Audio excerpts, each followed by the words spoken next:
নিজের প্রিয় মানুষটাকে অনলাইনে দেখে মেসেজ না করার অনুভূতি বুঝো, মানে মেসেজ না করতে পারার অনুভূতি বুঝো। আমি বুঝি। আমার কথাগুলা একমাত্র তারাই বুঝবো যারা এই পরিস্থিতির শিকার হয়েছে।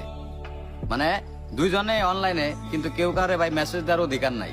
মানে প্রোফাইলে ঢুকে বা ইনবক্সে ঢুকে ঠিকই ঘুরে আসা যায় বা উপরের মেসেজ গুলা পড়া যায়, কিন্তু তার মেসেজ দেওয়ার কোনো অধিকার নাই। এইটা যে কষ্টটা ভাই একমাত্র তারাই বুঝবো যারা এই পরিস্থিতির শিকার হয়েছে।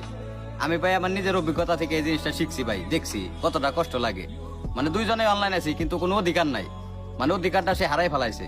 সে এক সময় আমারও খুব ভালোবাসতো, কিন্তু আজও ভাই আমি বিশ্বাস করেন, মানে আমি তার ইনবক্সে ঠিকই ঢুকে তার প্রোফাইলটাও চেক করে তার ফ্রেন্ড লিস্টে কারা কারা আছে তাও দিই, তার ছবিতে কারা কারা কমেন্ট করে লাইক করে আমি তাও দিই, কিন্তু তার মেসেজ করার মানে অধিকারটা আমার নাই। বা নিজের বিবেক থেকেও বাধা দেয় যে তুমি কারে মেসেজ করতেছো, মানে আমার বিবেক থেকে কয় যে তুমি কারে মেসেজ করতেছো, ওই তো আর তোমার না। মানে সে অনেক আগেই ভাই আমার ছেড়ে চলে গেছে গা। মানে একটা সময় ভাবি ভাই, মানে এতগুলা মেসেজ, এত স্মৃতি, এত মায়া সে কিভাবে ভুলে গেল।